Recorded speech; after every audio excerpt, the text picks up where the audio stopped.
Alors les amis, avez-vous l'information? J'espère que vous les avez. C'est très important de savoir où on va et de savoir identifier qu'est-ce qui se passe autour de soi. Vous l'avez peut-être, mais aujourd'hui, je veux partager avec vous quelque chose de très intéressant, de très important. Je pense qu'il faut savoir ce qui se passe autour de soi. Ce qu'on appelle l'intelligence environnementale. L'intelligence de ce qui se passe autour de soi. Mastercard veut éradiquer les cartes. Vous avez une carte bleue. Vous vivez en Europe. Ça s'appelle carte bleue en France, n'est-ce pas? Carte de crédit pour les autres. Mastercard veut éradiquer les cartes pour laisser place à une innovation technologique. C'est-à-dire, vous n'aurez plus besoin d'avoir votre carte. Vous voyez, vous pouvez utiliser votre visage ou votre main. Ok, on va voir ce qu'on a dit. Mastercard veut supprimer les cartes de crédit réel en permettant aux clients de payer en utilisant leur visage ou leur main. La technologie avance. La société teste de nouvelles méthodes de vérification biométrique dans le cadre d'une poussée vers les affaires dans le métaverse, a déclaré mardi Ajay Bala, président du cyber et renseignement de Mastercard. Attendez. La société teste de nouvelles méthodes de vérification biométrique dans le cadre d'une poussée vers les... It's a cool new technology which allows consumers to pay with a smile, their face, or just wave. So you can forget the clunkiness of taking your wallet out or your devices out or cards out. You just do your shopping, you go to the checkout and just pay with your face. It's as simple as that. Attendez. La société teste de nouvelles méthodes de vérification biométrique dans le cadre d'une poussée vers les affaires dans le métaverse. C'est quoi métaverse? Vous savez c'est quoi métaverse? Vous vous en souvenez? Métaverse, c'est l'histoire de Marc, vous savez de quelle marque on parle, n'est-ce pas? C'est quoi le métaverse? Métaverse, c'est un monde non réel, un monde imaginaire, un monde électronique. Okay, so... C'est un peu comme un jeu vidéo. Hein. Vous pouvez acheter des terrains. Ah ouais, vous pouvez acheter un terrain dans les métaverses à 500 000 $, 600 000 $.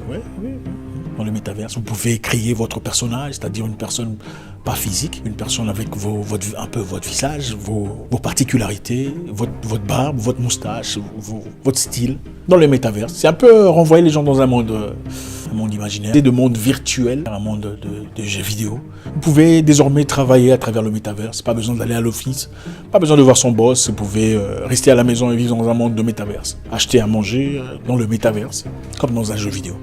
Donc, si Mastercard est en train de pousser dans le but principal, comme on le dit, une vérification biométrique, donc d'une poussée vers les affaires dans les métaverses. C'est-à-dire qu'ils travaillent ensemble. Attendez, vous ne ferez pas quelque chose directement pour faire plaisir à quelqu'un d'autre ou s'arranger à structurer le business d'une autre personne avec qui vous ne parlez pas. Donc, Ajay Bala, président du cyber et du renseignement de Mastercard, faisant référence à un assemblage encore non réalisé de monde virtuel où les utilisateurs pourront travailler, jouer et faire des achats en ligne. Travailler, jouer et faire des achats en ligne. Comme si, travailler, jouer et faire des achats physiquement était un problème, quoi. C'est quoi l'objectif de la technologie?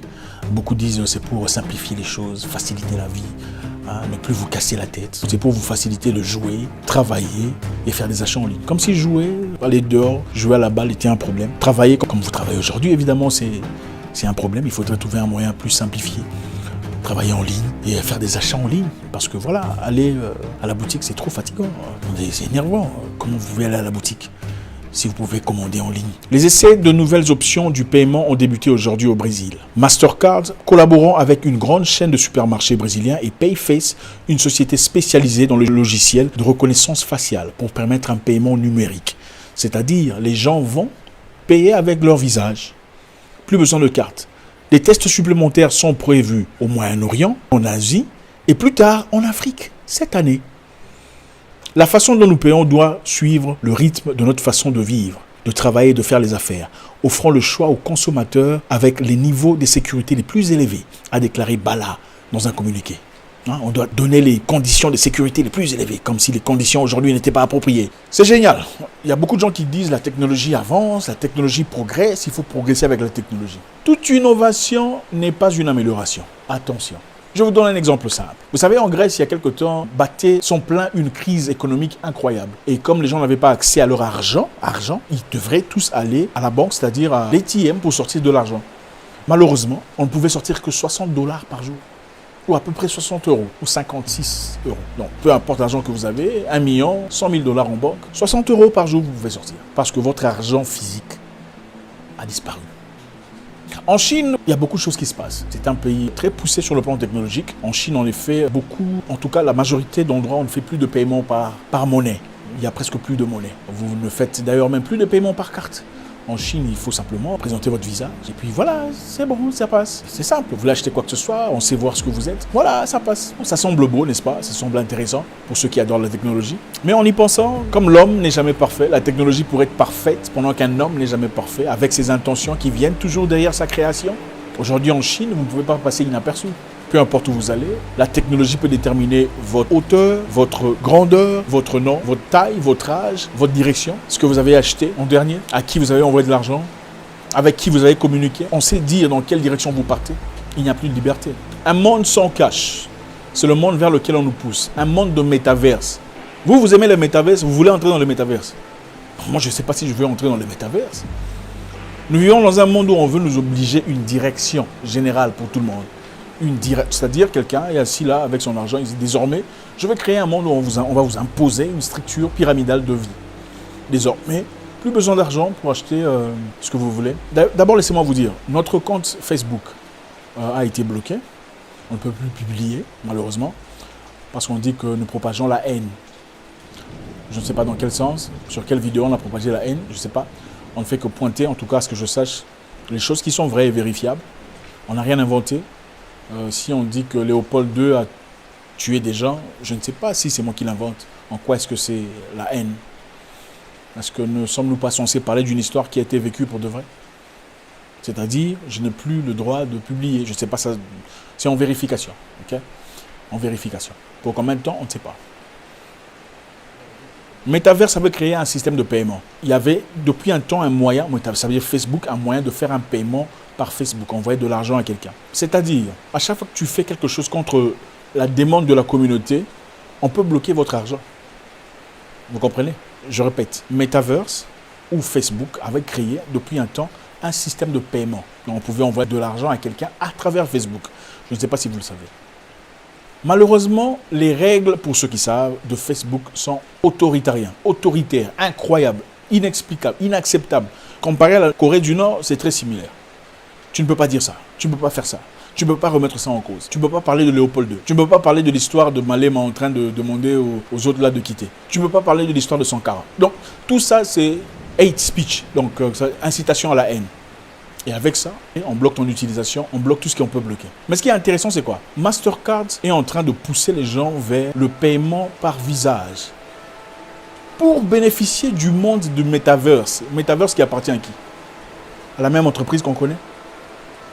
Qui a empêché aux gens de s'exprimer pendant ce moment difficile qu'on a traversé? Vous vous en souvenez? Cette entreprise qui bloquait les comptes des gens pour avoir des opinions différentes? Cette entreprise qui annihilait les grandes pages de millions de personnes pour avoir des suggestions qui ne vont pas selon leurs désirs. Alors quel pouvoir avez-vous sur cette histoire? En Chine, vous savez, en 1949, Mao Zedong, après avoir gagné la guerre contre les nationalistes, a envoyé son armée à Xinjiang. Xinjiang est une partie de la Chine qui abrite les musulmans. L'armée est arrivée à Xinjiang, ils ont tué, massacré des gens, ils ont pris des gens en otage. On a forcé à tout le monde de changer, d'abandonner leur religion. Eh bien écoutez, en Chine, les gens ne sont pas libres de faire ce qu'ils veulent faire. Et cette partie du monde, Xinjiang, a été occupée et tous les musulmans vivant là-bas étaient déclarés terroristes. Beaucoup de gens ont souffert, beaucoup de gens ont vécu dans des grandes difficultés. On ne pouvait plus sortir comme on veut. Xinjiang a été le lieu d'expérimentation pour cette nouvelle tactique de sécurité et de surveillance, où il y a des millions de caméras placées partout. On ne peut rien faire sans avoir été repéré. On connaît ton âge, ton visage, ta hauteur, ta taille, ton poids, à qui tu as parlé en dernier. On connaît à qui tu as envoyé de l'argent, qu'est-ce que tu as acheté, qu'est-ce que tu lis comme livre. Évidemment, il y a des livres qui sont bannis, qui sont interdits. On a créé des machines, des casques qu'on pouvait placer sur la tête des enfants pour examiner, savoir si l'enfant est attentif ou pas. C'est-à-dire ce casque, quand on met sur la tête, on sait dire que l'enfant est attentif, en train de suivre dans le cours, ou il n'est pas en train de suivre les cours. Et le rapport va directement chez les parents à travers une application. Ils disent que leur technologie permet de voir si quelqu'un a mal parqué, par exemple, pour signaler afin qu'on vienne trouver une solution. Ils disent aussi que cette technologie permet à ce qu'on repère très rapidement les criminels. C'est beau à entendre, n'est-ce pas? Quand on vient vous parler d'une nouvelle technologie, c'est beau à entendre ce genre d'histoire. Ça vous permettra de faire ça, ça vous permettra de faire ça. Mais voilà ce que moi j'ai envie de vous dire. À chaque technologie positive, il y a une possibilité négative, contraire à ce qu'on vous dit. Et bien évidemment, aujourd'hui, avec tout ce que vous pouvez penser, en Chine, toute personne de croyance musulmane qui a été arrêtée, à chaque fois qu'il va dans un poste de train pointant sa carte, la machine signale que c'est une personne à surveiller. Pour avoir fait quoi?